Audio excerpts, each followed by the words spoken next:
शिरीन ने उसे सिर्फ उसकी कमीज निकालने के लिए कहा था, उसके पैंट निकालने को नहीं। इसमें शर्माने वाली बात क्या थी? ध्रुव सिंह इस समय कुछ ज्यादा ही आज्ञाकारी हो रखे थे। उसने अपने होठों को थोड़ा सा हिलाया और अपनी शर्ट को उतारने लगा। अचानक एक आदमी बाहर से उड़ता हुआ अंदर आ गया। जिस तरह से आदमी ने उड़ान भरी थी वो थोड़ी अजीब थी। ऐसा लग रहा था कि वो अपने आप से उड़ नहीं रहा था, लेकिन किसी और के द्वारा उसे लात मार दी गई थी। जब वो उतरा तो वो शिरीन और ध्रुव सिंह के बीच में आ गया। शिरीन इसके लिए तैयार नहीं थी और लगभग उसके साथ टकरा गई थी। वो पीछे की ओर चल पड़ी। जब उसने स्पष्ट रूप से उस व्यक्ति को देखा तो वो आश्चर्यचकित रह गई। दूत महावीर दास जी। वो चुपके से अपने मालिक को अपने दिल में कोस रहे थे, लेकिन फिर भी भीड़ को अपना दयालु चेहरा दिखाया। मोहतरमा शिरीन जी, ये मैं कर सकता हूँ, मुझे आपकी मदद करने दें। शिरीन के कुछ देर पहले ही उसने उससे विषैला कीड़ा छीन लिया था। जब उसने दानव को देखा तो उन्हें घृणा महसूस हुई और अवचेतन रूप से उनका सर मुड़ गया। किसी तरह उन्होंने शिरीन की तारीफ की, जो जानती थी इस तरह के घृणित जीव को कैसे संभालना था। वास्तव में दूत महावीर दास जी ने जहरीले कीड़े को नहीं जाना था, लेकिन भीड़ के बीच में लात मारने से पहले प्रभु ने उन्हें जल्दी से सिखा दिया था। प्रभु के दूत के रूप में चुना जाना आसान नहीं था। इस प्रकार दूत महावीर दास जी भी इस महाद्वीप में शीर्ष प्रतिभाओं में से एक थे और बहुत जल्दी सीखने में सक्षम थे। वो परिस्थितियों में बहुत उज्जवल और अनुकूल थे। वो बहुत शांत, मनमोहक और यहाँ तक कि बहुत पागल हो सकते थे। वो प्रभु की जरूरत के अनुसार अपनी भूमिका बदल सकते थे। उदाहरण के लिए वो अब ऐसे तरीके से काम कर रहे थे जिससे पता चल सकता था कि वो जानते थे कि वो क्या कर रहे थे।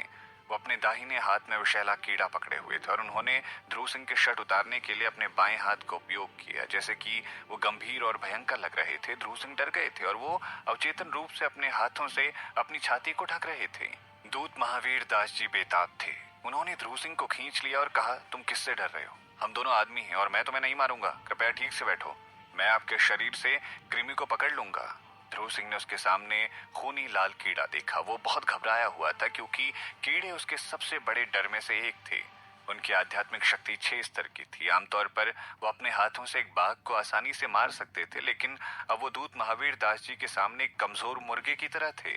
वो संघर्ष करना चाहते थे, लेकिन वो डर गए थे। उन्होंने शिरीन से मदद लेने की कोशिश की। शिरीन, क्या आप मेरा इलाज कर सकती हैं? वो दूत महावीर दास जी की बजाय शिरीन को उसकी छाती की जांच करने दे सकते थे। इससे भी महत्वपूर्ण बात ये कि वो नहीं जानता था कि दूत महावीर दास जी जानते थे कि विषैले कीड़े को कैसे हटाया जा सकता था। शिरीन को ठीक करने की क्षमता के साथ ध्रुव सिंह बहुत आश्वस्त थे, लेकिन दूत महावीर दास जी के लिए उन्होंने सिर्फ ये सुना था कि दूत महावीर दास जी लोगों को मारने और यहाँ तक कि उनको सजा देने के लिए उनकी त्वचा को छीलने में अच्छे थे। विषैले कीड़े को हटाने के लिए कीड़े के मेजबान को शांत और ध्यान की स्थिति में रहने की आवश्यकता थी, ताकि तीसरे पक्ष को उसके शरीर से कीड़े को आसानी से आकर्षित किया जा सके।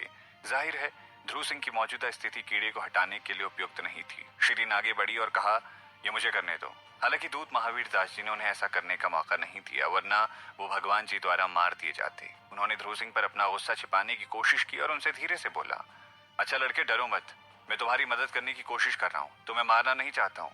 तुम्हें मेरी बात सुननी होगी और ठीक से ध्यान लगाना होगा ताकि मैं इसे निकाल सकूं, तुम्हारे अंदर के कीड़े को। जब उन्होंने जानबूझकर अपनी आवाज को धीमा किया तो वो एक मजबूर आवाज लग रही थी। ध्रुव सिंह ने अचानक अपने पूरे शरीर में सुरसुरी सी महसूस की। वो कठोर और असहज महसूस कर रहा था। आखिरकार वो अभी भी एक बच्चा ही था और वास्तव में वो एक विद्रोही स्वभाव वाला बच्चा था। वो गुस्से से पागल हो चुका था, इसीलिए वो चिल्लाया, मैं तुम्हें ये नहीं करने देना चाहता। मुझे शिरीन पर पूरा भरोसा है, लेकिन तुम पर नहीं है। दूत महावीर दास जी चुप थे। उन्होंने कभी उम्मीद नहीं की थी कि बच्चा उन पर भरोसा नहीं करेगा। दूत ने अपनी उंगलियों को जकड़ लिया क्योंकि वो ध्रुव सिंह को मुक्का मारना चाहते थे। सुरा सिंह जी सहज रूप से उनके बचाव में आ गए। हालांकि दूत महावीर दास जी उसे मुक्का नहीं मारने वाले थे, लेकिन उन्हें इस बात का अंदाजा नहीं था कि इस स्थिति को कैसे संभालना है। उन्होंने एक पल के लिए सोचा और अंत में एक प्रस्ताव लेकर आए, मोहतरमा शिरीन, आप मुझे यहाँ खड़ी होकर बता सकती हैं कि मुझे क्या करना है। चिंता मत कीजिए, आप मुझे स्पष्ट रूप से निर्देश दे पाएंगे और मैं अपनी ताकत का सही उपयोग कर पाऊंगा। ये वास्तव में एक अच्छा विचार था। सच में शिरीन परेशान थी कि उसके पास पर्याप्त ताकत नहीं थी। अगर दूत महावीर दास जी उसकी मदद कर सकता है तो निश्चित रूप से इसके लिए सहमत हो गई। ध्रुव सिंह बहुत छोटा था, इसीलिए उसे बोलने का अधिकार नहीं था। अंत में उसे अनिच्छा से इस प्रस्ताव पर सहमति व्यक्त करनी पड़ी। हालांकि शिरीन ने उसे निर्देश दिए और दूत महावीर दास जी उसी के अनुसार संचालित कर रहे थे।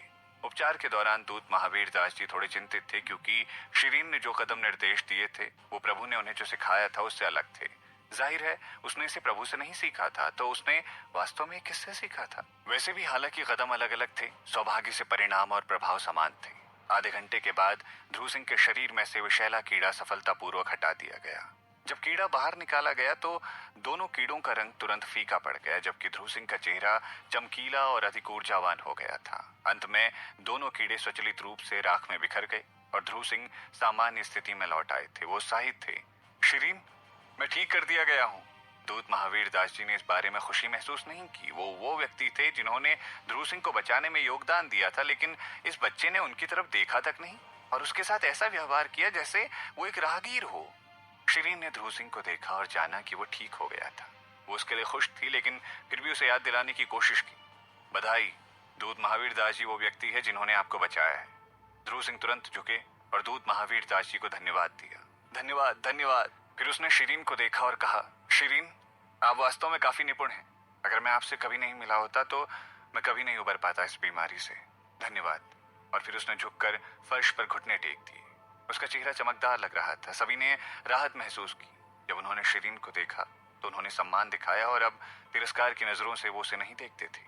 ध्रुव सिंह खुशी से कूद रहा था और कुछ कहना चाहता था, हालांकि उसे शिरीन द्वारा रोक दिया गया था। कृपया याद रखें, आप 3 दिनों के लिए अपनी आंतरिक शक्ति का उपयोग नहीं कर सकते हैं। ध्रुव सिंह ने हैरानी से उसे देखा। शिरीन ने बोलना जारी रखा, आपकी क्षमताओं को इतने लंबे समय तक चुराया गया था। हालांकि आपने इसे वापस पा लिया है, लेकिन ये पहले किसी और के शरीर में रह चुकी हैं और प्रदूषित हो चुकी हैं। इसीलिए आपको इसे फिर से निपुण होने से पहले अभ्यास की आवश्यकता होगी। याद रखें कि आपको भारी काम नहीं करना चाहिए या मसालेदार भोजन नहीं खाना चाहिए। उसने ध्रुव सिंह को कुछ सावधानियां बताई और उन्हें ये सुनिश्चित करने को कहा कि वो उन्हें स्पष्ट रूप से याद कर सकें, क्योंकि ध्रुव सिंह बहुत आज्ञाकारी थे। जब वो बात कर रहा था तो उसने चुपचाप शिरीन को देखा। वो गंभीर दिख रहा था, लेकिन वो ध्यान नहीं दे पा रहा था। हालांकि वो गंभीर दिख रहे थे, लेकिन वो ध्यान नहीं दे रहा था। सिर्फ जब शिरीन ने उसे सब कुछ दोहराने को कहा, आखिरकार वो जाग गया। वो थोड़ा पीछे गया और पहले कुछ अंक दोहराए, लेकिन बाकी सभी सावधानियां भूल गया। आप बाकी सावधानियां भूल गए हैं, शिरीन ने कहा। मैं माफी चाहता हूँ। शिरीन चुपचाप उसे गुस्से से देख रही थी। उसने सोचा कि उस लड़के के पास इतनी शक्तिशाली स्मृतियां थी, लेकिन अभी वो सिर्फ गूंगा सा दिख रहा था। शिरीन ने उसे संदेह का लाभ दिया और माना कि उसका दिमाग अभी भी उनके ठीक होने से वाकिफ नहीं था। ध्रुव सिंह ने अचानक शर्माते हुए अनुरोध किया, शिरीन, क्या आप कृपया इसे मेरे लिए लिख सकती हैं? आपके लिखे जाने के बाद मैं इसे ध्यान से पढ़ लूंगा। शिरीन की लिखावट देखने के लिए उसने चुपके से आग्रह कर दिया था। बिना किसी हिचकिचाहट के शिरीन ने उसे लिखने के लिए कागज और एक ब्रश मांगा। सब कुछ भवन में उबाऊ हो गया था, लेकिन अचानक एक व्यक्ति शिरीन के पास दिखाई दिया। जब शिरीन ने लिखना बंद कर दिया और वो मुड़ गई, वो लगभग उस आदमी की बाहों में गिर गई थी। एक हल्की सी खुशबू उसके नाक के चारों ओर घूम रही थी। शिरीन का दिल बहुत तेजी से धड़कने लग गया। वो जब पीछे हटने वाली थी, उसके हाथ में से वो कागज जब्त कर लिया गया। भवन में सभी ने घुटने टेक दिए। आपका स्वागत है मेरे भगवान जी। प्रभु अपने सफेद बागे को पहने हुए थे और भवन के बीचों बीच खड़े थे। किसी ने यह भी नहीं देखा था कि वो कैसे अंदर आए थे। वो अब शिरीन द्वारा लिखे गए कागज को पकड़े हुए थे। उन्होंने कागज पर नजर डाली और कहा, आपका लेखन बहुत कुरूप है और आपको और अधिक अभ्यास की आवश्यकता है। ये सुनकर शिरीन चुप थी। वो जानती थी कि उसका लेखन सुंदर नहीं था, लेकिन ये कोई प्रतियोगिता नहीं थी। वो सिर्फ ध्रुव सिंह के लिए सावधानियों को लिखना चाहती थी। ध्रुव सिंह ने प्रभु के हाथ में वो कागज देखा और सोचा कि क्या वो इसे प्राप्त कर पाएंगे। उन्होंने सोचा कि टिप्पणी करने के बाद प्रभु उसे कागज दे देंगे। हालांकि वो सिर्फ एक ही सेकंड में भगवान जी के हाथों से गायब हो गया। ध्रुव सिंह ने कागज के लिए अनुरोध करने का प्रयास किया। भगवान जी, वो कागज। उसने हार नहीं मानी और उसे वापस लेना चाहता था। वो प्रभु ने उसकी ओर देखा। ध्रुव सिंह का शरीर सिकुड़ गया। सबसे पहले उसके पास एक मजबूत आभा थी, लेकिन जब प्रभु जी उस पर हावी हो गए तो उसने अपना सारा आत्मविश्वास खो दिया। आप अपनी खुद की सावधानियां याद नहीं रख सकते? प्रभु ने बड़े ही कोमल स्वर में उससे पूछा। ध्रुव सिंह चुप रहा। उसने अपना मुंह खोलना चाहा, लेकिन कुछ बोल नहीं पाया। मैं दूत महावीर दास जी, इसे नीचे ले जाओ और इसे सब कुछ याद करवाने में मदद करो। हाँ मालिक। दूत महावीर दास जी ने बहुत जल्दी जवाब दिया। वो लंबे समय से ध्रुव सिंह को सबक सिखाना चाहते थे। अंत में उन्हें भगवान जी से आदेश मिल गया था, ताकि वो आधिकारिक तौर पर उसे सबक सिखा सकें और उनसे बदला ले सकें। दूत महावीर दास जी ने तेजी से काम किया और ध्रुव सिंह के पास कुछ भी कहने का मौका नहीं था। शिरीन दूत महावीर दास जी को तब भी नहीं रोक सकी जब उन्होंने भवन से ध्रुव सिंह को बाहर किया। जब शिरीन और दूत महावीर दास जी ध्रुव सिंह को ठीक कर रहे थे तो सभी ने उन तीनों को पूरे ध्यान से देखा था और किसी ने भी शिव कुमार की परवाह नहीं की थी। शिव कुमार इस बात से अच्छी तरह से वाकिफ थे कि इस बार उनका अच्छा अंत नहीं होगा, इसीलिए उन्होंने उस समय भागने का प्रयास किया जब कोई ध्यान नहीं दे रहा था। हालांकि एक बड़े अनुशासन गुरु ने उन्हें पकड़ लिया था। अनुशासन गुरु ने उसके एक्यूपंक्चर बिंदु का अवरुद्ध कर दिया था ताकि वो हिल भी ना सके। वो निराशा से भरा हुआ था और उसे अब बचने का रास्ता नहीं मिल रहा था, क्योंकि अब वो कुछ भी नहीं कर सकता था। उसने अब किसी भी चीज की परवाह ना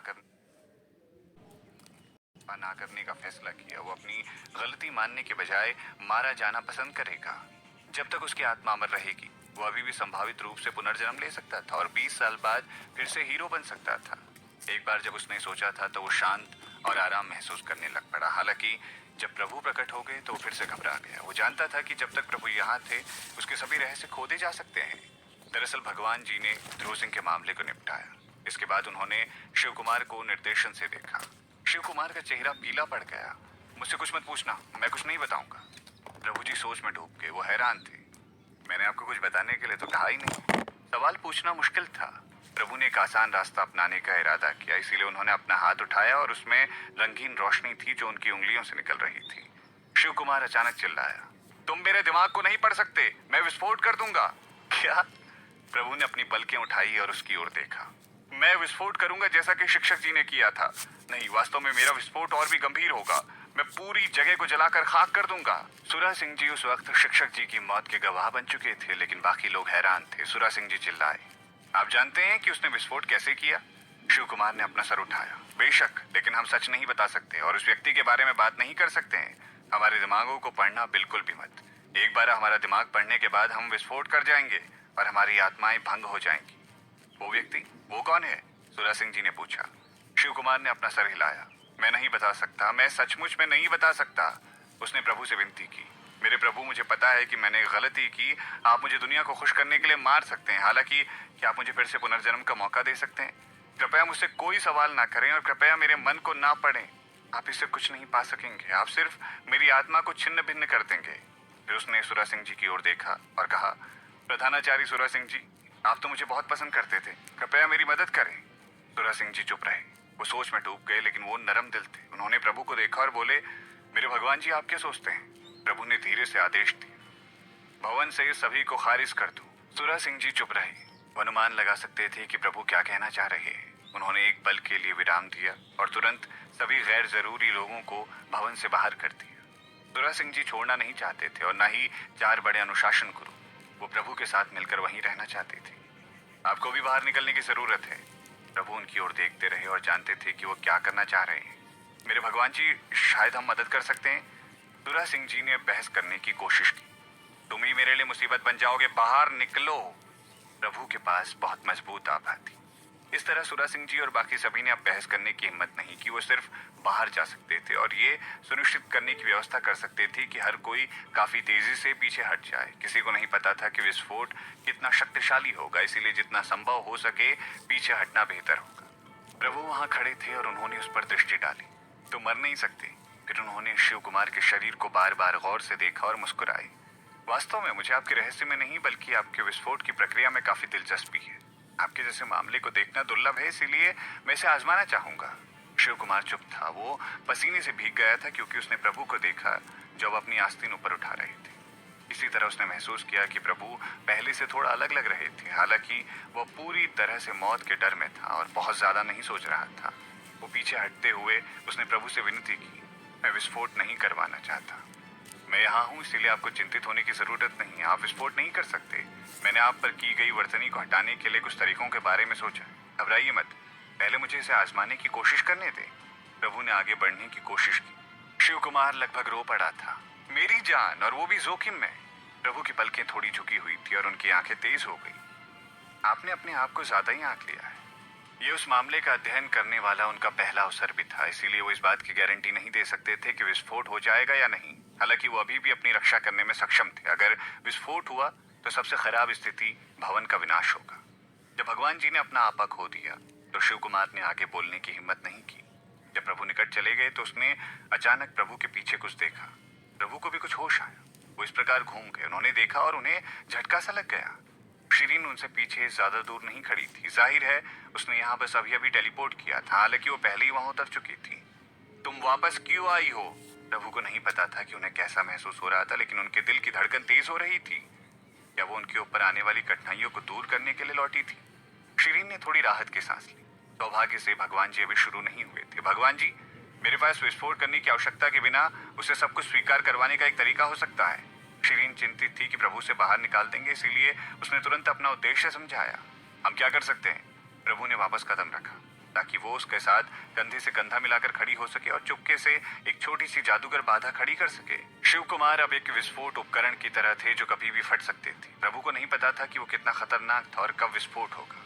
प्रभु खुद के बारे में चिंतित नहीं थे, लेकिन शिरीन बहुत कमजोर थी। उन्हें उसकी अच्छी तरह से रक्षा करनी थी ताकि वो खतरे में ना पड़े। दरअसल शिरीन को विचार तब से आ रहा था जब से वो हरे कपड़े पहने व्यक्ति से मिली थी, लेकिन कभी भी इसे आजमाने का मौका उसे नहीं मिला था। अब वो इसे बिल्कुल आजमाना चाहती थी। उसने भगवान जी की ओर देखा और कहा, प्रभु, क्या आप जानते हैं कि तापमान को कैसे कम किया जाता है और रक्त संचार धीमा कैसे किया जाता है? भगवान जी ने सर हिलाया और कहा, ठंडे पानी की हवा ये शरीर के तापमान को 2 डिग्री तक कम कर सकती है और रक्त को इसकी सामान्य गति से आधा तक धीमा कर सकती है। शिरीन की आंखें चमक उठी। ये अच्छा है। उसने सोचा कि प्रभु सबसे अच्छे थे और वास्तव में कुछ भी करने में सक्षम थे। प्रभु ने उसकी आंखें और उसके थोड़े घुमावदार लाल होठों को देखा। उन्होंने अचानक महसूस किया कि ये जोखिम लेने के लिए उनके योग्य था। आप इसे करना चाहती हैं? उन्होंने सीधे सीधे पूछा। जब तक शिव कुमार उससे डरता था तब तक शिरीन शिव कुमार के आसपास चल रही थी। वो डर गया था। आप क्या जानती हैं? भगवान जी का अपना रास्ता होना चाहिए। अगर उसे वास्तव में प्रयास करवाना होता तो भगवान जी को कोशिश करने देता, इसीलिए जीवित रहने की संभावना अधिक होती। आखिरकार भगवान जी एक भगवान थे और अनुभव के धनी थे।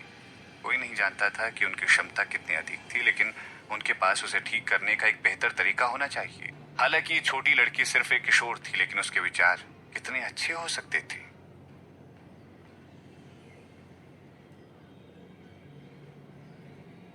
वो इससे सहमत नहीं था। प्रभु ने उसे देखा। तुम्हारे लिए ना करने की कोई जगह नहीं है।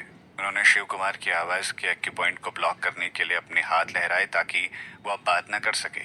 शिरीन ने अच्छा महसूस किया क्योंकि प्रभु ने उस पर विश्वास किया था। भगवान जी के बारे में अफवाह थी कि वो किसी के प्रति आश्वस्त होने के लिए बहुत कठोर थे और हमेशा अपना काम करने के लिए अपना तरीका इस्तेमाल करते थे।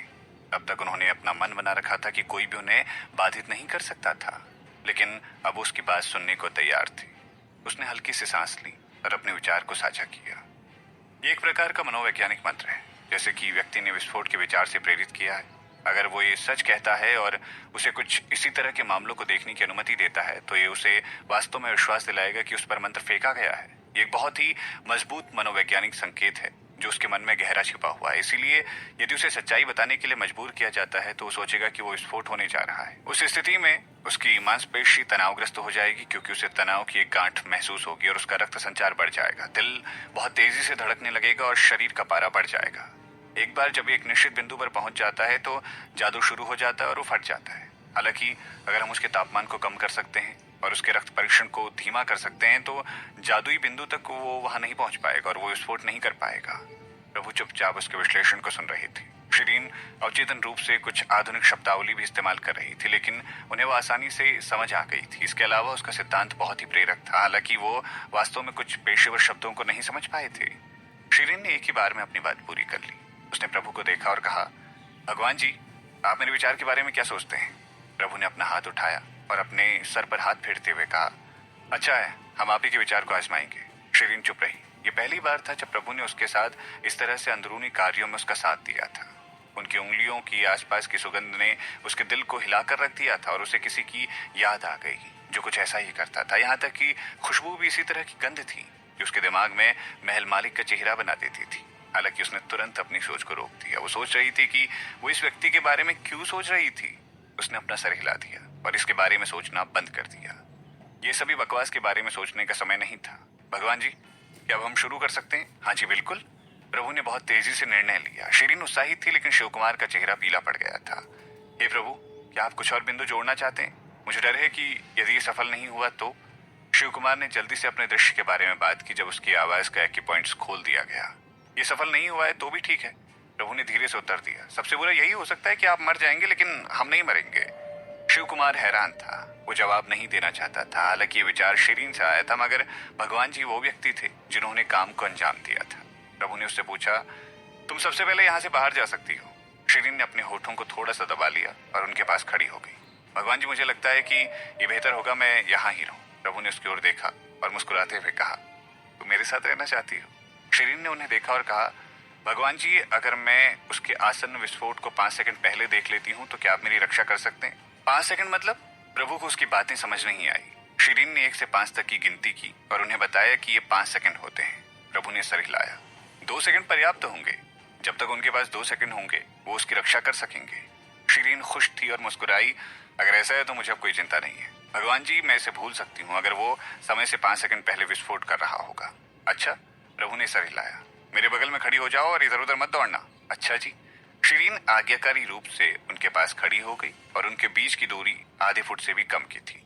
जब वो अपनी आज्ञाकारी और प्यारी शिष्या को देख रहे थे तो प्रभु की मौजूदगी के कारण वो अच्छा महसूस कर रही थी। भगवान जी ने अपना हाथ ऊपर उठाया, उसे 1 और फुट अपने करीब खींच लिया। 15 मिनट के बाद जब सुरा सिंह जी और बाकी शिरीन को नहीं ढूंढ पाए तो उसे खोजने के लिए भवन के अंदर जाने की योजना बनाने लगे। तब भगवान जी शिरीन के साथ भवन से बाहर चले आए। सुरा सिंह जी हैरान थे और तुरंत उनकी ओर दौड़ पड़े। इससे पहले कि वो नमस्कार करते, प्रभु ने तुरंत उन्हें टोका, तुम्हें अब और नमस्कार करने की जरूरत नहीं है। कृपया जाओ और विद्यालय के नियमों के अनुसार शिव कुमार से निपटो। फिर वो वहां से मुड़कर चले गए। सुरा सिंह जी और बाकियों ने भवन में एक साथ दौड़ने से पहले एक दूसरे को देखा। शिव कुमार मिट्टी के ढेर की तरह फर्श पर पड़ा हुआ था। जाहिर है वो डर गया था और इसी कारणवश वो पूरी तरह से पसीने से भरा हुआ था। जब सुरा सिंह जी भवन में भाग कर आए तो उन्हें भी इसकी जानकारी नहीं थी कि वहां क्या हुआ था और उन्होंने शिव कुमार को वहां गुनगुनाते हुए देखा। उन्होंने वास्तव में वही किया जो छोटी लड़की ने कहा। उन्होंने वास्तव में सफलतापूर्वक कर लिया था। मैं विस्फोट से बच गया हूँ। वो छोटी लड़की वास्तव में किसी से कम नहीं है। सुरा सिंह जी और बाकी सब चुप रहे। सुरा सिंह जी ने गहरी सांस ली और पूछा कि उन्होंने शिरीन द्वारा बनाई गई विधि का उपयोग किया था। शिव कुमार ने उन्हें अनदेखा किया और एक बेवकूफ की तरह हंसता रहा। मैं भरा नहीं हूँ। आखिरकार मैं मरने से बच गया हूँ। बड़े अनुशासन गुरुओं में से एक ने उसे उठाया। क्योंकि अब वर्तनी हटा दी गई है, आपको ठीक से कबूल कर लेना चाहिए कि आपको सभी आध्यात्मिक पत्थर कैसे मिले। किसने आपको विषैला खिला दिया? क्या कोई अन्य चीजें हैं जो व्यक्ति ने पूछी थी? आपको बस इन सवालों का जवाब देना है। मेरे पास आपसे पूछने के लिए बहुत सारे प्रश्न हैं। अगर आप स्वीकार नहीं करते हैं तो भी ठीक है, नहीं तो मेरे पास आपसे सच्चाई उगलवाने के कई तरीके हैं। मैं बताऊंगा, मैं सब बताऊंगा। आपको किसी भी तरह की सजा का उपयोग करने की आवश्यकता नहीं है। मैं आपको पूरी सच्चाई बताऊंगा। शिव कुमार को अब किसी चीज का डर नहीं था, क्योंकि उसे मंत्र से कोई खतरा नहीं था, इसीलिए उसे कोई डर नहीं था। इसके अलावा उसकी स्मृति को प्रभु ने पढ़ा था, इसीलिए इसमें कोई अंतर नहीं था कि उसने सच कहा था या नहीं। बेहतर होगा यदि वो अच्छा रवैया दिखाए और शिक्षकों से कुछ अच्छे अंक अर्जित करवा ले। इसीलिए उसने खुशी खुशी वो सब कुछ साझा किया जो वो सुरा सिंह जी और अन्य शिक्षकों को बता सकता था और वो जो जानता था। वास्तव में वो जो जानता था वो बहुत सीमित था। जो मुद्दा उसने साझा किया वो भी स्पष्ट नहीं था, इसीलिए कहानी सुनने के बाद कुछ भी बेहतर नहीं हुआ। सच्चाई ये थी कि जब शिव कुमार ने महर्षि विद्यालय में प्रवेश किया तो वो काफी उदास था। हालांकि वो सामान्य लग रहा था। एक रात उसके पीछे एक आदमी दिखाई दे रहा था। आदमी खुद को पूरी तरह से लपेट कर आया हुआ था। वो खुद को इतने अच्छे से लपेट कर आया था कि कोई भी अंतर नहीं बता सकता था कि वो आदमी पुरुष था या महिला। उस व्यक्ति ने पूछा, क्या शिव कुमार तुम मजबूत होना चाहते हो? और वो निश्चित रूप से चाहता था। तब उस व्यक्ति ने उसे 2 जहरीली गोलियां दी और उसे एक खाने को कहा, दूसरी को ध्रुव सिंह को खिलाने के लिए दे दी। इसके अलावा जहरीली गोली की वैधता बनाए रखने के लिए उसे लगातार ज्वलंत गोली खानी पड़ती थी। वो व्यक्ति उसे गोलियां और आध्यात्मिक पत्थर मुहैया करा सकता था, लेकिन शर्त ये थी कि शिव कुमार को उसे महर्षि विद्यालय की सारी जानकारी देनी होगी। हर बार जब वो श्वेत व्यक्ति दिखाई देता था तो वो आता था और बहुत तेजी से निकल जाता था। यहाँ तक कि अगर वो उसका पीछा भी करना चाहे तो भी ऐसा नहीं कर सकता था। सुरा सिंह जी गुस्सा हो गए। जाहिर है इस आदमी का एक बुरा मकसद था, लेकिन वो नहीं जानते थे कि वो कौन था। सुरा सिंह जी गुस्सा हो गए। जाहिर है इस आदमी का एक बुरा मकसद था, लेकिन वो नहीं जानते थे कि वो कौन था। महर्षि विद्यालय के बारे में जानकारी प्राप्त करने का उसका उद्देश्य क्या था? हरे कपड़े पहने हुए आदमी के साथ उसका संबंध क्या था? सभी के मन में अनगिनत रहस्य थे, लेकिन फिर भी ये अनसुलझे ही रह गए। ये मामला सुलझा हुआ लग रहा था, लेकिन इसके पीछे के अपराधी का पकड़ा जाना अभी भी बाकी था। ये इस बिंदु पर आते आते और अधिक जटिल और भ्रमित हो गया था। हालांकि अच्छी खबर ये थी कि महर्षि विद्यालय में से एक कांटे को निकाल दिया गया था। ध्रुव सिंह वापस से सामान्य हो गया, इसलिए उसे अभी भी सुखद घटना माना जा सकता था। आकाश में अंधेरा छा गया था और अब शिरीन भगवान जी के साथ उनके घर की तरफ चल पड़ी।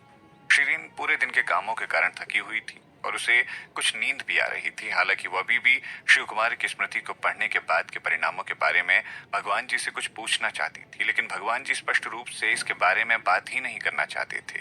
जब वो वापस लौट आए तो उन्होंने अपना हाथ लहराया और शिरीन को वापस जाने और आराम करने को कहा, जबकि वो अपने घर में वापस चले गए। शिरीन ने हार नहीं मानी। वो घबरा गई थी और उसने तुरंत प्रभु की आस्तीन खींच ली। भगवान जी, आपने उसकी याद में क्या देखा था? इन सभी घटनाओं के लिए कौन दोषी है? उसका काम क्या है? प्रभु ने उसकी बाह पर हाथ रखा। जब उसके साथ होती थी तो ये छोटी लड़की अधिक सहज हो जाती थी। वो वास्तव में उसकी आस्तीन खींचने की हिम्मत कैसे कर सकती थी? शिरीन ने भी अपने हाथ को देखा। वो दंग रह गई। शिरीन ने तुरंत उनकी आस्तीन को छोड़ दिया। उसे किसी पुरुष के साथ शारीरिक संबंध बनाना पसंद नहीं था। आमतौर पर वो केवल कंधे पर एक आदमी को थपथपा देती थी अगर वो उसका करीबी दोस्त होता था। उसने हमेशा प्रभु का सम्मान किया था। हालांकि वो उनकी पूजा करना पसंद नहीं करती थी जैसे कि दूसरे लोग करते थे, फिर भी वो उनका सम्मान करती थी और उसके साथ कभी शारीरिक संपर्क नहीं रखना चाहती थी। इस बार उसने वास्तव में दादा से मीठे की मांग करते हुए पोती की तरह भगवान जी की आस्तीन खींची थी। उसे शर्मिंदगी महसूस हुई। प्रभु की आंखें बहुत आक्रामक हो चुकी थी। जब उन्होंने शिरीन को देखा तो शिरीन के दिल की धड़कन बढ़ गई थी। हालांकि वो हार नहीं मानना चाहती थी, लेकिन उसने उनकी आस्तीन को जाने दिया था। फिर भी वो उनकी ओर देख रही थी और उत्तर की प्रतीक्षा कर रही थी। क्या तुम सच में जानना चाहती हो? हाँ, ठीक है, मेरे साथ आओ। प्रभु ने उसका हाथ पकड़ लिया और उसे अपने साथ घर में ले आए। शिरीन के दिल की धड़कन और भी अधिक बढ़ गई थी। अवचेतन रूप से वो उनसे छुटकारा पाना चाहती थी, लेकिन उन्होंने उसे कसकर पकड़ रखा था और वो उनका हाथ नहीं हटा पा रही थी। वो अपनी आंतरिक शक्ति का उपयोग भी नहीं कर सकती थी क्योंकि ये बहुत स्पष्ट प्रतीत हो सकता था। अगर वो उन्हें हटा देने की क्षमता का इस्तेमाल करती तो उन्हें शक हो जाता। जब शिरीन संघर्ष कर रही थी तब तक उसे प्रभु के घर में लाया गया था। इससे भी बुरी बात यह थी कि वो उसे अपने बेडरूम यानी शयन कक्ष में ले आए थे। जब उसने बड़ा सा बिस्तर देखा तो उसका चेहरा गर्म हो गया क्योंकि उसने वो दृश्य याद किया जब वो गलती से उनके बिस्तर पर गिर गई थी। खासकर जब उसने खाली बिस्तर देखा तो उस बिस्तर के ठिकाने के बारे में सोचा तो उसका चेहरा और भी लाल हो गया। प्रभु रुके नहीं और बिस्तर के पास पहुंचने तक चलते रहे। ये सब देखकर शिरीन घबरा गई। वो रुक गई और बोली, भगवान जी, क्या आप मुझे यहाँ सब कुछ बताने के लिए लाए हैं? वो परेशान थी कि प्रभु से खींच लेंगे, इसीलिए वो जल्दी से कुर्सी पर बैठ गई और उसके बाद फिर से हिली ही नहीं। प्रभु ने आखिरकार उसे रिहा कर दिया। उन्होंने उसकी ओर देखा। तुम घबरा क्यों रही हो? फिर वो हंसते हुए बोले, अब तुम्हारा वो साहस कहाँ है जो तुमने तब दिखाया था जब तुमने मेरी आस्तीन खींची और मुझे जाने नहीं दिया? शिरीन ने गुप्त रूप से उन्हें शाप दिया, लेकिन उसने विषय को बदलने की कोशिश की। भगवान जी, मैंने इस बार इस मुद्दे पर काफी योगदान दिया है। मुझे लगता है कि मुझे जानने का अधिकार है। शिरीन ने अपने हक की लड़ाई लड़ने की कोशिश की। क्या आप चाय पीना चाहती हैं? प्रभु ने अचानक पूछा, लेकिन शिरीन झिझक रही थी। वास्तव में उसे प्यास लग रही थी, इसीलिए उसने बिना किसी हिचकिचाहट के उत्तर दिया, ठीक है। जागते रहने के लिए चाय पीना यह अच्छा समय था। प्रभु ने एक चाय के प्यालों का जोड़ा बाहर निकाला और उसमें चाय परोसने लगे। शिरीन वहां बैठी थी और उनको देख रही थी क्योंकि वो बहुत परेशान थी कि भगवान जी चाय में कुछ डाल देंगे। जिस तरह से उन्होंने चाय बनाई, उनका चाय बनाना बहुत ही सुंदर लग रहा था। जब वो हो गया तो उन्होंने शिरीन को एक कप दिया, इसे पी लो। शिरीन थोड़ा झिझक रही थी। चाय से अच्छी खुशबू आ रही थी, लेकिन वो किसी भी अन्य चाय वाली की तरह खुशबू से नहीं दे पा रही थी जो उसने पहले कभी पी थी। क्या आपको लगता है कि मैं आपको जहर देने वाला हूं इसीलिए आप डर रही हैं? क्या आपको लगता है कि मुझे आपको जहर देने की जरूरत है अगर मैं आपको कुछ करना भी चाहूं तो? प्रभु उसकी झिझक का गलत अर्थ निकाल रहे थे। शिरीन ने अपने सर को हिला दिया। भगवान जी, आपके पास मुझे जहर देने का कोई कारण नहीं है। मुझे संकोच हो रहा है क्योंकि चाय की गंध कुछ अजीब है। उसे अचानक लगा कि उसने पहले भी यही बात की थी। उसकी अच्छी स्मृति के लिए उसका धन्यवाद। तुरंत उसे याद आया कि उसने महल मालिक के साथ पहले भी इस तरह की बातचीत की थी। ये बहुत अजीब था। जब भी वो प्रभु के साथ होती थी तो हमेशा महल मालिक के बारे में उसे कुछ ना कुछ याद आता था। वो ये सोच रही थी कि उसके द्वारा उनके साथ शादी की व्यवस्था रद्द करने के बाद महल मालिक की कोई खबर क्यों नहीं आई थी। क्या वो अब भी हमेशा की तरह आजाद रह रहे थे? वो थोड़ी विचलित थी और चाय नहीं पी रही थी। चाय से अजीब गंध आ रही थी। प्रभु सोच में डूब गए। उन्होंने चाय की चुस्की ली। उन्हें अच्छा लगा। हालांकि जब उन्होंने उसकी हिचकिचाहट देखी तो उन्होंने सोचा कि उसे चाय पसंद नहीं थी। यदि आप इसे पसंद नहीं करती हैं तो आप इसे एक तरफ छोड़ सकती हैं, प्रभु ने दुखी स्वर में कहा। ये वो चाय थी जिसे उन्होंने कुछ दिनों पहले ही एकत्र किया था। उन्होंने सोचा कि वो इसे पसंद करेगी क्योंकि चाय का स्वाद अच्छा था और ये उसके लिए उपयुक्त थी। हालांकि शिरीन ने आखिरकार अपनी यादों को दूर किया और ये जान लिया कि प्रभु से गलत समझ रहे थे। अच्छा, ये चाय बहुत अच्छी लगी मुझे तो, शिरीन ने तारीफ की और लगभग उनकी पीठ थपथपानी चाहिए। उसने कप को उनकी ओर बढ़ाया और उनके हाथ में रखी छोटी चायदानी को देखा। क्या मुझे एक और कप मिल सकता है? एक कप पीना अच्छा है, 2 कप बेकार होगा। प्रभु ने अपना सर हिला दिया। जब उन्होंने उसे देखा तो ऐसा लगा कि वो एक गाय को देख रहे थे जो एक फूल खा रही थी। हालांकि उन्होंने अभी भी उसके लिए एक कप डाल दिया और कहा, इसे धीरे से पियो। शिरीन को यह उम्मीद नहीं थी कि कल ही कल के उपन्यास के संवाद को प्रभु जानते थे। ये बातचीत थी श्वेता और राहुल के बीच। शिरीन थोड़ा घबराई हुई थी। कल की श्वेता को वास्तव में राहुल पसंद आ गया था, लेकिन उसने कभी अपनी भावनाओं को व्यक्त नहीं किया था। उसे दबाकर अपने दिल की अंदर की गहराइयों में उतार दिया था। क्या ये हो सकता है कि प्रभु ने उसे पसंद किया लेकिन अपनी भावनाओं को खुद के पास रखा? अपने निरर्थक विचारों को बंद करो। शिरीन ने अचानक महसूस किया कि जब वो इस तरह की बकवास बातें सोचती थी तो वो डरावनी लगती थी, क्योंकि उसका मन अनुचित तरीके से भटक जाता था। जब प्रभु ने अनजाने में कुछ भी किया होता था तो क्या वो पोस्ट ट्रॉमेटिक सिंड्रोम का सामना कर रही थी? उसका हालिया मिजाज थोड़ा अजीब हो रखा था। धीरे से उसने खुद को शांत करने के लिए एक लंबी सांस ली। उसने अपनी रचना को देखा और अपनी सीट लेते ही सीधे बैठ गई। इसके अलावा उसने अपने विचारों का लोहा मनवाने के लिए इस अवसर की आवश्यकता महसूस की थी। उसने चाय का एक छोटा घूंट लिया और उसका स्वाद चखा। ये भुनी हुई चाय की तरह अधिक लग रही थी जो एक प्रकार के फूल के पौधों से निकलती थी। ये किस तरह का फूल है? क्यों है ना भगवान जी? शिरीन ने पूछा। उनकी आंखें एक दूसरे को टकटकी लगाकर देखने लग गई। जब उन्होंने अपना सर उठाया, भगवान जी की टकटकी बहुत तेज थी, जिससे शिरीन का दिल बेतहाशा तेजी से धड़कने लगा। सौभाग्य से उनकी नजरें उस पर ज्यादा देर तक नहीं टिक पाई और दूर चली गई। ये स्वप्न पत्ती चाय है, क्या आपको ये पसंद है? मुझे पसंद है। शिरीन अपने विचारों को छिपाने की कोशिश भी नहीं कर रही थी। इसे कहाँ से खरीदा जा सकता है? वो इसका आधा किलोग्राम खरीदने वाली थी ताकि बाद में वो चाय का आनंद ले सके। आप इस विचार को खारिज कर सकती हैं। आपके लिए प्रभु जो चीज उपयोग करते हैं उसे इतनी आसानी से खरीदना कैसे संभव हो सकता है? प्रभु के शब्द उसके विचारों को दूर करने के लिए पर्याप्त थे। हालांकि यदि आप वास्तव में इसे रखना चाहती हैं तो आप यहाँ से फिर से मुफ्त में चाय का आनंद लेने के लिए आ सकती हैं, जब तक कि मैं आपके काम से संतुष्ट रहूं। प्रभु ने संकोच के साथ कहा। मैं आपको संतुष्ट करने की पूरी कोशिश करूंगी भगवान जी। खुशी और मिलनसार होने पर उससे बात करना बहुत अच्छा था। उसने चाय की दूसरी चुस्की ली। चाय खत्म हो चुकी थी। चाय का स्वाद वास्तव में बहुत अच्छा था। ये बहुत बुरा था कि चाय का कप थोड़ा बहुत छोटा था। ये बेहतर होगा यदि वो इसके बजाय एक चाय का मग ले आए। उसने उत्सुक आंखों से मेज पर रखकर चाय का बर्तन देखा। आगे की हलचल के बिना उसने अपना हाथ बढ़ाया और बर्तन ले लिया। मेरे भगवान जी, मैं हमेशा हर बार मेरे कप को भरने के लिए आपको कैसे परेशान कर सकती हूँ? मुझे खुद से ऐसा करने दें। शिरीन ने पूरी ईमानदारी से मुस्कुराते हुए कहा। वो उस पल को खुश होकर जी रही थी जब उसने बर्तन पकड़ लिया था। वो चाय का उतना ही स्वाद ले सकती थी जितना उसे पसंद है यदि वो हर समय अपने हाथ में बर्तन पकड़े रखती है। बर्तन के वजन पर वो बहुत खुश थी, क्योंकि एक बार भारी बर्तन का अर्थ था कि ये भरा होना चाहिए था। चाय की मात्रा जो 7 या 8 कप चाय के लिए पर्याप्त होनी चाहिए, उसने उदारतापूर्वक पहले प्रभु के लिए एक कप भरना सही समझा। फिर वो खुद को एक कप चाय पिलाने के लिए आगे बढ़ी। दुर्भाग्य से कुछ भी नहीं बचा था। चाय की एक बूंद भी नहीं बची थी। अविश्वास में उसके हाथ में बर्तन को देखते ही वो रुक गई। थोड़ी देर पहले स्पष्ट रूप से भारी था, अब अचानक ये खाली कैसे हो सकता था? बस जब वो ढक्कन के अंदर झांकने वाली थी, प्रभु ने अपना हाथ बढ़ाया और बर्तन को वापस ले लिया। आपको अंदर देखने की आवश्यकता नहीं है। बर्तन केवल 5 कप भरने के लिए पर्याप्त है। शिरीन परेशान थी। भगवान जी पर उसका अत्यधिक ध्यान पूरी तरह से व्यर्थ था। उसे बेशर्मी से पहले एक कप चाय पीनी चाहिए थी। भगवान जी, क्या मैं चाय का एक और कप बनाऊं? जब वो बर्तन लेने वाली थी तभी प्रभु ने बात की। कोई जरूरत नहीं है। चाय सिर्फ एक बार ही डाली जा सकती है। ये कुलीन चाय है। ये बहुत अच्छा होता अगर भगवान जी की चायदानी महल मालिक के प्याली के समान होती। महल मालिक की प्याली से पेय की संख्या का कोई अंत नहीं था। ये ऐसा था जैसे कि वो एक खजाने का कटोरा हो जिसने उसकी इच्छाओं को पूरा किया था और वो इसे दूर कर सकती है। प्रभु ने शांति से उसे देखा और उसकी आंखों में झांक लिया। उन्हें लग रहा था कि वो वास्तव में चाय की बहुत शौकीन थी। वो उन्हें खुश करने के लिए एक निष्ठुर चापलूस के रूप में ये सब नहीं कर रही थी। मुखौटे के नीचे प्रभु द्वारा हर्षित खुशी से अपनी आंखों को खोलते हुए देखा जा सकता था।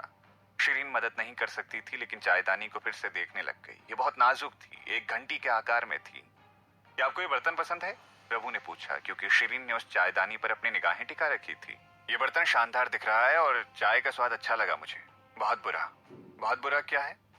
बहुत बुरा यह है कि आकाशी ऋषि व्यास साहू जी की प्याली की तरह प्याली नहीं है। उनकी आपूर्ति अंतहीन है और चाय हमेशा उपलब्ध रहती है, शिरीन ने कहा।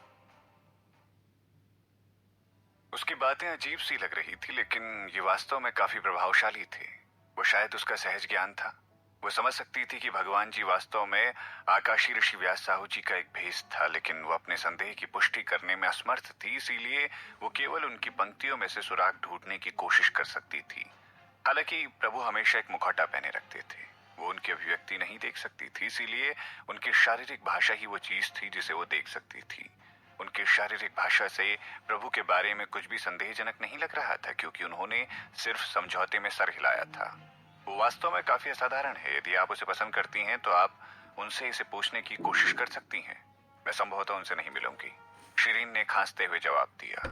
इस बात की कोई निश्चिंतता नहीं थी कि वो कभी उन्हें फिर से देख पाएगी, तो प्याली की मांग करना तो बहुत दूर की बात थी। शायद आप इसे प्राप्त कर सकती हैं यदि आप अपनी महिला होने का फायदा उठा सकें और उसे अपने चुलबुले आकर्षक तरीके से पूछे तो। भगवान जी ने एक बेहोश सी मुस्कान के साथ कहा, शायद वो महिलाओं के इस तरह के व्यवहार को पसंद नहीं करते हैं। मुझे ऐसा लगता है, शिरीन ने कहा और अपनी आंखें चौड़ी कर ली।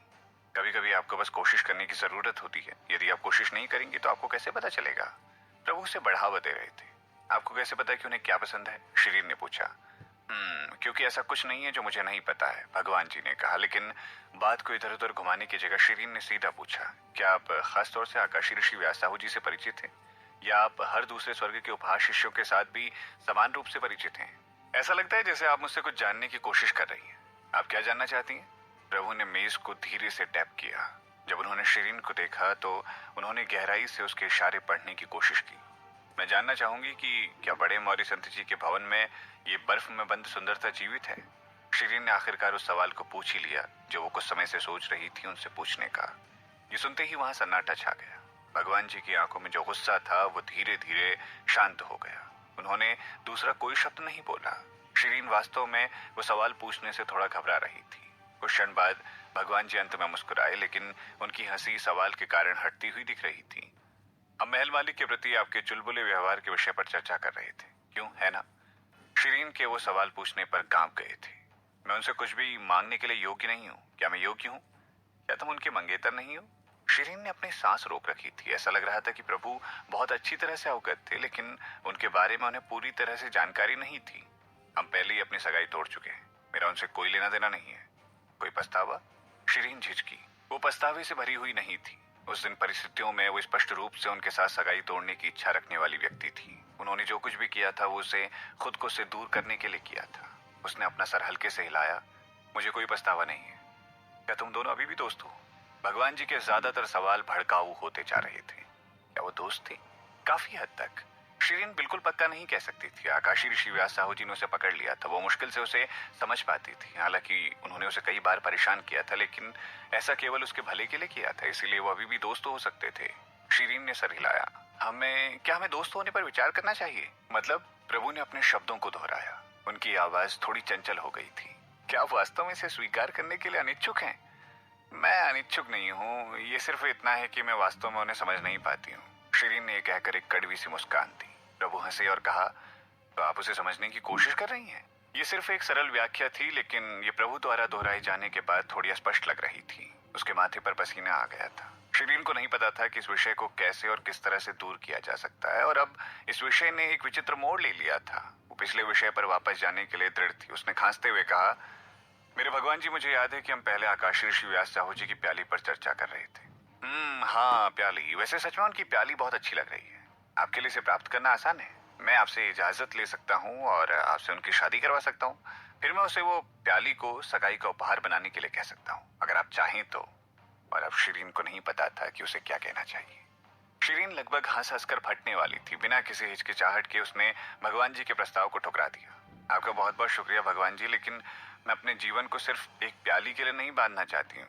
प्रभु ने आगे कुछ नहीं बोला। ऐसा लग रहा था कि उनको इस जवाब की उम्मीद नहीं थी। उन्होंने नीचे देखा और चुपचाप अपनी चाय की चुस्की ली। प्रस्ताव सुनकर शिरीन के दिल की धड़कन तेज हो गई। उसे महसूस हुआ कि उसने इसे लगभग तुरंत अस्वीकार कर दिया था। वो ये अच्छी तरह से जानती थी कि प्रभु आसानी से ऐसा कर सकते थे।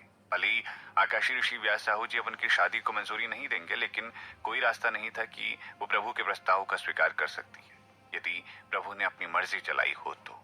हालांकि वो उन्हें दबाव में सहमत करवाने की इच्छा में नहीं थी, लेकिन वो इस शर्त के तहत कैसे एक साथ आ सकते थे? कहीं वो सच में उनसे शादी कराना तो नहीं चाहती थी ना, वो भी अपने दिल की गहराई में। उसने केवल इसीलिए प्रस्ताव को स्वीकार कर दिया था क्योंकि वो उन्हें समझौते के लिए मजबूर नहीं करना चाहती थी। चाय का कप पकड़े हुए उसका हाथ जम गया था। दोनों कुछ देर तक अपने अपने विचारों में भटकते रहे। एक अजीब सा सन्नाटा धीरे धीरे उन पर छा गया था, लेकिन वो कई रुकावटों के कारण लगभग असली विषय को भूल चुकी थी। उस बारे में क्या मेरे भगवान जी? आपने अभी भी मेरे सवालों का जवाब देना है। शिरीन आखिरकार उनकी बातचीत के विषय को वापस ले आई थी। प्रभु उसके अचानक बुलाने से घबरा गए थे। एक पल के लिए वो ऐसे नहीं लग रहे थे जैसे कि वो प्रभु थे जो उच्च पद पर आसीन और तेज तर्रार थे। इसके बजाय वो एक खोए हुए मासूम बच्चे की तरह लग रहे थे। शिरीन का दिल भगवान जी के विचारों के बारे में सोचते हुए धड़क गया। हालांकि प्रभु अभी भी प्रभु ही थे। वो केवल एक सेकंड के लिए भटके थे और अपने सामान्य व्यवहार में तुरंत लौट आए थे। मुस्कुराते हुए उन्होंने कहा, क्या समस्या है? क्या मैंने आपको किसी सवाल का जवाब देने का वादा किया है? शिरीन को चिंता थी कि वो अपने शब्दों पर वापस चली जाएगी। मैंने आपसे वो प्रश्न पूछे थे जब हम अभी बाहर खड़े थे। आपने मुझे आपका अनुसरण करने को कहा था। हाँ, मैंने सिर्फ आपको चाय बनाने के लिए आने को कहा था और मैंने आपके सवालों का जवाब देने का वादा नहीं किया था। अब जब आप अपनी चाय पी चुकी हैं तो आपको दौड़ लगाने के लिए पर्याप्त ऊर्जावान लग रही हैं। प्रभु ने खड़े होकर कहा, और अब मुझे आराम की आवश्यकता है और तुम अब जा सकती हो। वो इतने कठोर क्यों हो रहे थे? शिरीन ने अपनी मुट्ठी कसकर बंद कर ली। प्रभु ने उसके चेहरे को देखा और पूछा, क्या तुम आश्वस्त नहीं हो? प्रभु ने कहा, अगर आपको बुरा लगता है तो आप मुझे मार सकती हैं। हैरान और परेशान इन शब्दों ने शिरीन को नुकसान किया था। उसने कभी नहीं सोचा था कि प्रभु इतने बेशर्म तरीके से बात करेंगे। मेरे भगवान जी, मेरे साथ संघर्ष करने के लिए पर्दे के पीछे वाला आदमी क्या इतना ज्यादा मजबूत है? इसीलिए मुझे पता लगाने की कोई जरूरत नहीं है कि वो कौन है, क्योंकि मैं कुछ भी नहीं कर सकती। क्या यही कारण है कि आप मेरे सवाल से बच रहे हैं और मुझे सच नहीं बता रहे हैं? प्रभु ने आहें भरी और कहा, वो वास्तव में आपसे बहुत ही ज्यादा शक्तिशाली है। आप उसके समान स्तर पर नहीं है। फिर वो कौन है? आपको कम से कम मुझे बताना चाहिए ताकि मैं तैयार रह सकूं। शिरीन ने कहा, वो इसे ऐसे ही नहीं जाने देना चाहती थी। प्रभु ने उसे एक संक्षिप्त क्षण के लिए देखा और अचानक पूछा, आपने विशैला मंत्र कहां से सीखा? इस बार शिरीन ने कोई भी बोल तोड़ मरोड़ कर पेश नहीं किया और ये स्पष्ट करने का उसका फैसला था। मेरे भगवान जी, अगर मैं आपको जवाब देती हूँ तो क्या आप बदले में मेरे सवाल का जवाब दोगे? क्या तुम मेरे साथ मोलभाव करने की कोशिश कर रही हो? एक सवाल के बदले एक सवाल, निष्पक्ष और चौकोर, ये ईमानदार सौदा है। शिरीन ने जोर दिया, बहुत से लोगों को मेरे साथ मोलभाव करने का अवसर नहीं मिलता है। आप वास्तव में कुछ और ही हैं। इतना दुस्साहस। हालांकि मैं आज बहुत अच्छा महसूस कर रहा हूँ, इसीलिए आपके साथ एक प्रश्न का आदान प्रदान करना मेरे लिए कोई बड़ी बात नहीं। आपको पहले मुझे सब कुछ बताना होगा। मुझे आपके विशैले मंत्र के उत्तराधिकार और स्वामी के बारे में जानना है। मैं फिर आपको बताऊंगा कि मैंने शिव कुमार की यादों में क्या देखा। ये भगवान जी का इतना सीधा होना काफी ज्यादा दुर्लभ था। इसीलिए शिरीन ने आगे की हलचल के बिना अपने सीखने के इतिहास के बारे में बात की। उसने किसी ऐसी व्यक्ति से मित्रता की थी जो आधुनिक समय में विशैले मंत्रों में माहिर था। उसने सोचा था कि मजेदार था, इसीलिए उसने कुछ प्रकार सीखने का फैसला किया। ये एक प्राकृतिक शिक्षार्थी था। वो प्रतिभाशाली थी। वो कुछ ही महीनों के भीतर पूर्णता से हर तरह के विशैले मंत्र में महारत हासिल कर चुकी थी। ये कुछ ऐसा नहीं था जो अन्य लोग अभ्यास के कई वर्षों के बाद भी पूरी तरह से सीख नहीं सकते थे। उसके दोस्त ने महसूस किया कि वो एक वास्तविक प्रतिभा थी और इस तरह उसने शिरीन को अपने गुरु से मिलवाया। उसके गुरु ने पहाड़ों की दूसरी ओर एक दूर दराज के गांव में खुद को एकांत में रखा हुआ था और कभी किसी भी शिष्य को भर्ती नहीं किया था। हालांकि वो उस समय उसके एक पुराने दोस्त की तरह थे जो उससे मिले थे और उन्होंने शिरीन को विशैले मंत्र की एक पुस्तक भेंट की थी। शिरीन ने आधुनिक समय के दौरान कई तरह के कौशल सीखे थे, लेकिन युद्ध कला तकनीक और चिकित्सा ज्ञान अभी भी उसका मुख्य केंद्र बिंदु थे। उसने महसूस किया कि मुख्य अंग के रूप में विशैले मंत्रों को हमेशा कीड़े की आवश्यकता होती थी। उसे कीड़े ज्यादा पसंद नहीं थे। इसके अलावा इन्हें आमतौर पर अपराधी के रक्त के उपयोग की आवश्यकता होती थी। वहां बहुत अधिक नींव और प्रतिबंध थे। हालांकि उसने पर्याप्त मात्रा में ज्ञान धारण कर लिया था, फिर भी उसने कभी इसका इस्तेमाल नहीं किया था या वास्तव में इसका अभ्यास नहीं किया था। बहरहाल वो अभी भी विशैले मंत्र को हल करने में दिलचस्पी ले रही थी, क्योंकि छोटी चीजों को जलाकर राख कर देने से उसे एक संतुष्टि का एहसास होता था। इसीलिए उसने विशैले मंत्रों को हल करने के तरीके जानने के लिए पुस्तक में समाधानों का अध्ययन किया। पुस्तक में न सिर्फ मंत्र और अनुप्रयोगों की एक किस्म थी, बल्कि उसमें हर मंत्र के लिए एक आवश्यक समाधान भी प्रदान किया हुआ था। उसके पास कोई भी ऐसा व्यक्ति नहीं आया था जिसे उस पुस्तक के मंत्रों के बाहर के मंत्रों का जहर दिया गया हो। इसीलिए वो ये सब कुछ कर सकती थी अगर वो इस किताब को पढ़े। सौभाग्य से उसकी वास्तव में एक अच्छी याददाश्त थी, इसीलिए वो पढ़ने के बाद सभी विवरण आसानी से याद कर सकती थी। वो सिर्फ अपने पिछले सीखने के अनुभव के इतिहास के बारे में संक्षेप में बात करना चाहती थी, क्योंकि उसने महसूस किया कि आधुनिक दिनों में जो कुछ भी उसने सीखा था उसका वर्तमान युग के साथ बहुत कुछ लेना देना नहीं था। वो यहाँ अपनी जगह नहीं बना सकती थी, चाहे उसका दोस्त कितना भी मजबूत क्यों ना हो। हालांकि भगवान जी ने दोनों पुरुषों के बाहरी दिखावे और विशेषताओं सहित सटीक विस्तार से पूछने पर जोर दिया। अंत में उन्होंने शिरीन को एक कलम और कुछ कागज देने का फैसला किया। आओ, उन्हें यहाँ बनाओ। शिरीन थोड़ी देर के लिए हैरान वहां खड़ी थी, लेकिन वो आगे समझौता करने के लिए पूरी तरह से तैयार थी। क्या आप वास्तव में संदेह करते हैं कि इसके पीछे का व्यक्ति उनमें से एक है? ये नहीं हो सकता। मेरे लिए यहाँ तक पहुंच पाना एक संयोग था, उनके लिए यहाँ आना असंभव है। साथ ही समय यात्रा एक बहुत ही दुर्लभ घटना है। सब कुछ संभव है, बस उनका चित्र बनाएं। कृपया मेरे संदर्भ के लिए ऐसा करें। फिर आपको भी मुझे संदिग्ध का चेहरा ड्रॉ करने देना चाहिए और मुझे भी दिखाना चाहिए। वैसे क्या आप कृपया उस दृश्य के पीछे के व्यक्ति का चित्र बना सकते हैं, जैसे कि आपने शिव कुमार के दिमाग में देखा था? शिरीन ने पूछा। उसने भगवान जी पर तीव्रता से भरी टकटकी लगा दी। ये युवती कभी भी किसी भी सौदेबाजी में खुद को कोई नुकसान नहीं पहुंचने देती थी। प्रभु अंत में ऐसा करने को सहमत हो गए। दोनों ने मेज के आर पार बैठकर चित्र बनाना शुरू कर दिया। कुछ समय बाद जब अगरबत्ती की छड़ी जलते जलते खत्म हो गई तो उन्होंने अंत में चित्र बनाना बंद कर दिया था। उन्होंने एक दूसरे के साथ अपने चित्र का आदान प्रदान किया। भगवान जी का चित्र बहुत ही सजीव था। वो जीवित लग रहा था और सत्य की मूरत सा लग रहा था। उनके चित्र में रहस्यमयी व्यक्ति बर्फ सफेद लंबा बागा पहने हुए था, जिसके उसके पूरे शरीर सर से पैर तक ढके हुए थे। उसके सिलहुट या उसके हाथ पैर बिल्कुल नहीं दिखाई दे रहे थे, लेकिन वो किसी तरह उसके दुष्ट और विचित्र स्वभाव को महसूस कर सकती थी। ऐसा लग रहा था कि वो सिर्फ रात के दौरान दिखाई देगा, जब आसमान में ना तो कोई चांद होगा ना ही कोई तारा। वो सिर्फ इस चित्र को देखकर अपने मांस में कभी महसूस कर सकती थी। शिरीन अपने द्वारा बनाए गए चित्र में विशेषताओं को परिभाषित करने के लिए केवल कुछ स्ट्रोक के साथ एक त्वरित चित्र ही बना पाई थी। हालांकि वो पूरी तरह से जीवित नहीं लग रहा था और ना ही भगवान जी के चित्र की तरह बढ़िया लग रहा था। भगवान जी पात्रों की मुख्य विशेषताओं को पकड़ने में कामयाब रहे। उसका दोस्त लाल होंठ और सफेद दांतों वाला एक सुंदर आदमी था। उसकी मुस्कान दीप्तिमान और उज्जवल थी। हालांकि दूर पहाड़ों में निवास करने वाले स्वामी बहुत अलग दिखाई दे रहे थे। उन्होंने जूट से बनी एक लंबी रस्सियों वाला बागा पहन रखा था। वो लंबा सीधा और पतला दिखाई दिया, लेकिन उनके चेहरे की विशेषताएं अस्पष्ट थी, क्योंकि वो एक भारी दाढ़ी वाला व्यक्ति था। उसके चेहरे के बाल उसके चेहरे को ढकने के लिए काफी थे, इसीलिए उसके चेहरे की विशेषताएं नीचे छिपी हुई थी। शिरीन ने स्पष्ट कर दिया था कि वो गुरु एक विचित्र व्यक्तित्व वाले व्यक्ति थे। वो कुछ शब्दों वाले व्यक्ति थे और हमेशा खुद को नहीं दिखाते थे। जब वो उसे पढ़ा रहे होते थे तब भी वो मुश्किल से अपना चेहरा दिखाया करते थे। वो हमेशा घर के अंदर से उससे बातें करते थे, जबकि वो बाहर बैठकर उनकी बातें सुना करती थी। उनकी मुलाकात के मौकों की संख्या को आसानी से किसी की भी उंगलियों पर गिना जा सकता था। प्रभु ने उन चित्रों को छाला और दोनों चित्रों को बार बार बदल कर देखा। आप 2 महीने के लिए एक बांस के घर में इस व्यक्ति के साथ रही थी? दाढ़ी वाले आदमी की ओर इशारा करते हुए प्रभु ने अचानक उनसे पूछा। वास्तव में ऐसा कुछ नहीं है। वो आदमी सिर्फ मुझे फोन करता था और मुझे हर रात लगभग 1 घंटे तक पढ़ाता था। मुझे अपने बाकी समय में उस गांव के अन्य हिस्सों में जाने की अनुमति दी गई थी। वो गांव में किस नाम से जाना जाता था? विशैले मंत्र का स्वामी, ये उनका प्रसिद्ध नाम था। गांव के लोग उनसे थोड़ा डरे हुए रहते थे। आमतौर पर वो उनके घर के बाहर से भी नहीं गुजरते थे। क्या उसने आपको अपनी ताकत दिखाने के लिए कभी कोई चाल चली थी? बस 2 बार विशैले मंत्र का उपयोग करके दिखाया था, शिरीन ने कहा और फिर वो सोच में डूब गई। आमतौर पर सभी स्वामी हमेशा थोड़ा रहस्यमयी रहते थे। हालांकि गुरु सभी रहस्यों के तीखेपन के बारे में जानते थे, फिर भी वो कभी किसी और गुरु से नहीं मिलते थे।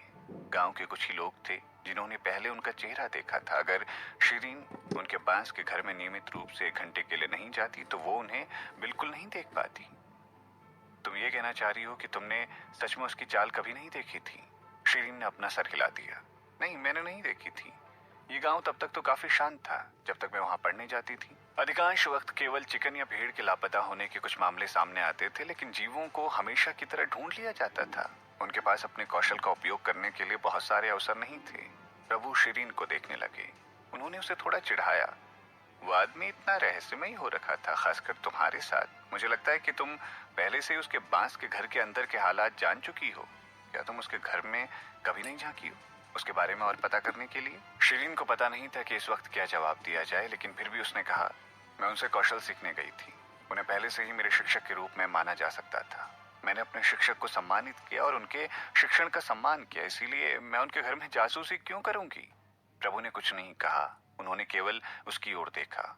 शिरीन को थोड़ा सा दोषी सा महसूस हो रहा था, क्योंकि उसने पीछे मुड़कर देखा और अपनी आंखें मसल ली। वो उन्हें आंख में आंखें डालकर नहीं देख सकती थी। उसने संघर्ष करना छोड़ दिया था।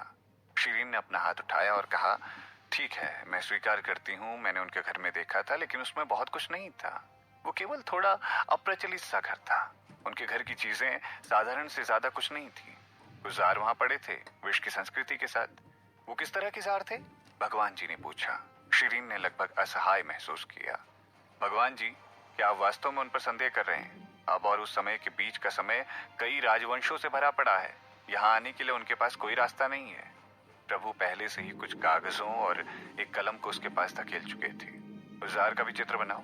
थोड़े से पल के लिए शिरीन को पछतावा हुआ कि उसने क्यों चित्र बनाना सीखा था। उसने प्रभु को ये बताने पर भी पछतावा महसूस किया कि वो चित्रकारी कर सकती थी। बिना कोई रास्ता निकाले उसने अनिच्छा से अपनी स्मृति के आधार पर उनमें से कुछ चित्रों को उतार दिया। शिरीन ने फिर चित्र को प्रभु को दिखा दिया और कहा, ये वही है। वो शायद अपने आप को भगवान जी से कुछ ज्यादा ही परिचित करवा चुकी थी, क्योंकि जिस तरह से वो उनसे बातें कर रही थी वो तेजी से आकस्मिक हो गई थी और शब्दों की पसंद के साथ काफी सहज थी। टेबल पर बैठना शायद उसके लिए बहुत सुविधाजनक नहीं था, इसीलिए उसने अपनी कुर्सी को उनकी तरफ कर लिया और प्रत्येक जार से उन्हें विष के प्रकारों के बारे में बारीकी से समझाया। वो अगल बगल बैठ गए थे और एक चर्चा में उलझ गए। वो एक दूसरे के साथ तालमेल और प्यार दिखाते दिख रही थी। जब वो उच्च आत्मिक समझदारी के साथ प्रभु को समझा रही थी तो प्रभु से देखे जा रहे थे। वो कुछ हद तक दूर हो गए थे, क्योंकि वो उसकी मौजूदगी में गर्मी महसूस करने लगे थे। किसी के साथ इतने करीब होना उनके लिए पहली बार था, इसीलिए उन्हें यह स्वाभाविक रूप से हुआ। हालांकि अगर वो चार दूतों ने ये दृश्य देखा होता तो वो प्रफुल्लित हो जाते। वो पूरी तरह से हैरान होते कि इस महिला को पता चलने से पहले वो प्रभु के अधिकार को चुनौती दे रही थी। हालांकि वो उसे याद दिलाने का इरादा नहीं रखते थे, क्योंकि वो उसके बारे में अच्छी भावना रखे हुए थे। वो हमेशा सभी श्रेष्ठता और संपर्क से बाहर रहते थे। उन्होंने पहले से ही इतने लंबे समय तक शीर्ष पर रहने पर थोड़ा अकेलापन महसूस करना शुरू कर दिया था। वो किसी के उनके पक्ष में होने की उम्मीद कर रहे थे। वो उसके आसपास की खुशबू को महसूस कर सकते थे। वो उसके बहुत करीब थे और वो उसे अपनी बाहों में पकड़ने से खुद को रोक नहीं पा रहे थे। प्रभु विचलित हो चुके थे। किसी चर्चा के बीच ना रहने का ये उनका पहला अवसर था। शिरीन ने अपना सर ऊपर किया और उन्हें आश्चर्य से देखा।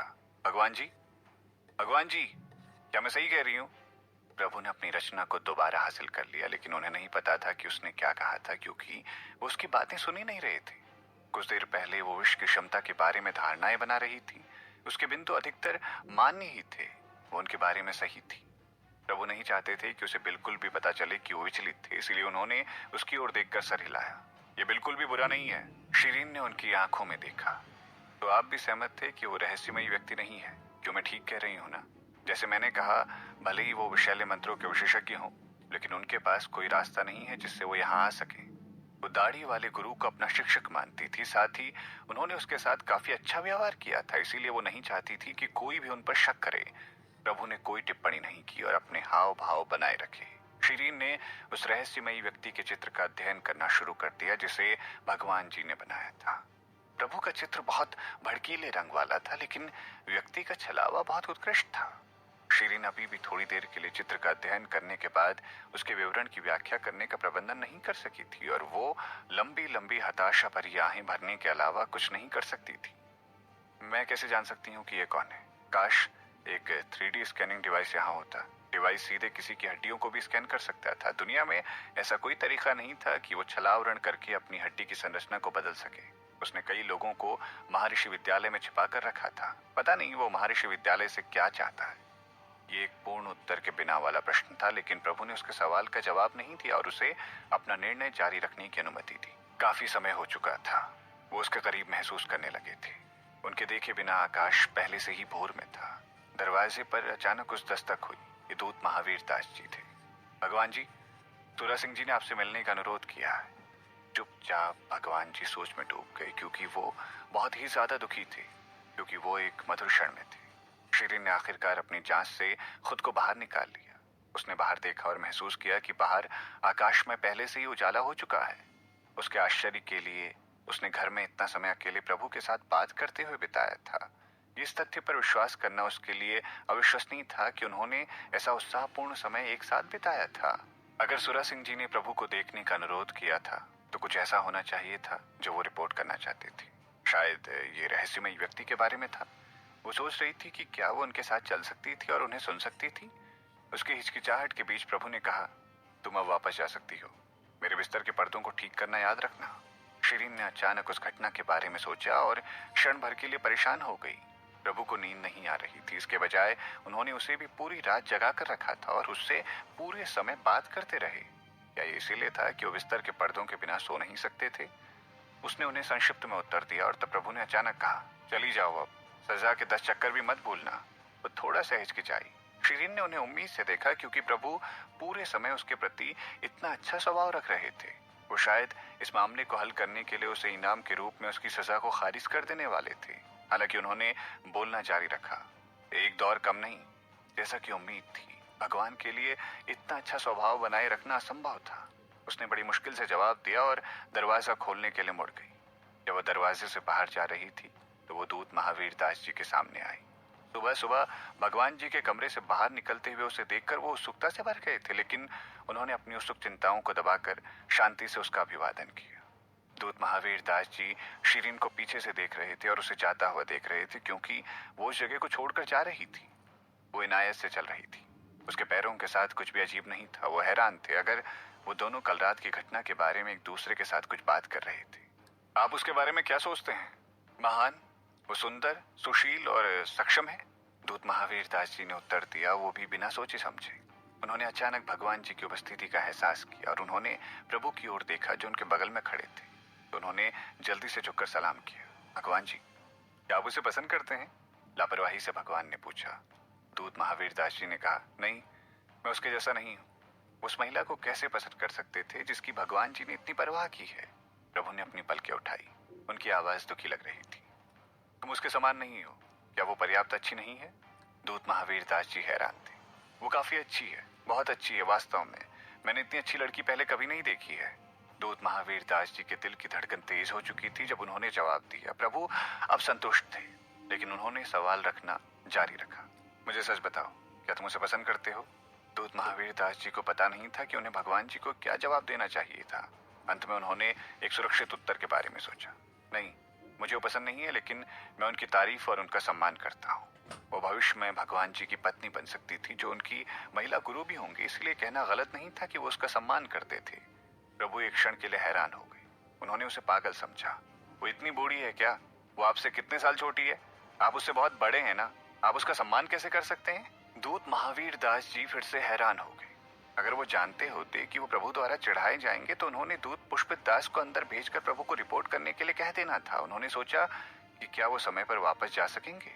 तुम यहाँ एक मूर्ख व्यक्ति की तरह क्यों खड़े हो? जाओ और सुरा सिंह जी को और उनके लोगों को यहाँ ले आओ, प्रभु ने अधीर होकर पूछा। दूत महावीर दास जी को राहत मिली और वो तुरंत बाहर भाग गए। जब वो भाग रहे थे तो उन्होंने सुरा सिंह जी को गुप्त रूप से शाप दिया और उसने सोचा कि भगवान जी द्वारा दंडित किए जाने के बाद भी सुरा सिंह जी में इतनी ऊर्जा कैसे थी। ऐसा लग रहा था कि उन्हें अभी तक पर्याप्त सजा नहीं दी गई थी। दूत महावीर दास जी ने फैसला किया कि वो आज व्यक्तिगत रूप से सुरा सिंह जी की सजा का निरीक्षण करेंगे। शिरीन गोल चक्कर में दौड़ रही थी। वो अब युद्ध कला तकनीक में माहिर हो चुकी थी, इसीलिए वो कई बार दौड़ने के बाद भी थकी नहीं थी। महर्षि विद्यालय को पहाड़ों के बीच बनाया गया था, इसलिए जब वो भाग रही थी तो वो हरे भरे पत्थरों की सीढ़ियों से गुजर रही थी, साथ ही पहाड़ी रास्ते से भी। सुबह की हवा बहुत ताजा थी, पौधों की खुशबू के कारण। जब वो आधुनिक दुनिया में थी तब शिरीन को सुबह देखना और दौड़ना बहुत पसंद था। दौड़ने के बाद वो काफी सहज महसूस कर रही थी, खासकर जब उसने पाया कि वो अपने शरीर में आध्यात्मिक शक्ति को तेजी से प्रसारित करने के साथ साथ अच्छा महसूस कर रही है। उसे अचानक एहसास हुआ कि भगवान जी द्वारा दी गई सजा उसके लिए काफी फायदेमंद थी। उसने फैसला किया कि वो हर दिन भागना चाहती। जब वो खुशी से दौड़ रही थी तो उसने अपने पीछे आते कदम सुने। शिरीन ने पीछे मुड़कर देखा और अपनी आंखें थोड़ी सी सिकोड़ ली। ये सुमति देवी थी। जिस दिन से सुमति देवी और भूदेव सिंह ने हरे कपड़े वाले व्यक्ति द्वारा छेड़छाड़ को महसूस किया था, सुमति देवी की ताकत लगभग समाप्त हो चुकी थी और वो इस घटना के बाद से आराम कर रही थी। उसने कल समूह कार्यक्रम में भाग लिया था, लेकिन वो भीड़ में छुपी हुई थी, इसीलिए शिरीन ने उन्हें देखा नहीं था। वो 6 से 7 दिन पहले की तुलना में अब काफी ज्यादा पतली दिख रही थी। हालांकि वो अभी भी बहुत सुंदर लग रही थी जब उसने हल्के रंग की पोशाक पहन रखी थी। इस पोशाक ने उन्हें एक परी की तरह बना दिया था, खासकर जब वो हवा में चल रही थी। शिरीन, बधाई हो। वो शिरीन के करीब दौड़ती हुई चली आई। क्यों, किस लिए? शिरीन ने अपनी पलकें उठा ली। आपने इन कुछ दिनों में बहुत अच्छा प्रदर्शन किया है। कल रात प्रधानाचार्य सुरा सिंह जी ने सभी की सहमति प्राप्त की और आपको उन परीक्षणों में छूट देने और सीधा गुरु कक्षा में प्रवेश करवाने का निर्णय लिया है। मधुमती देवी ने एक शांत आवाज के साथ कहा, और ऐसा लग रहा था जैसे वो उसे खुशखबरी सुनाने आ रही हो। शिरीन को हैरानी हुई। क्या उसे अब उन शैतानी परीक्षणों की तैयारी करने की आवश्यकता नहीं थी?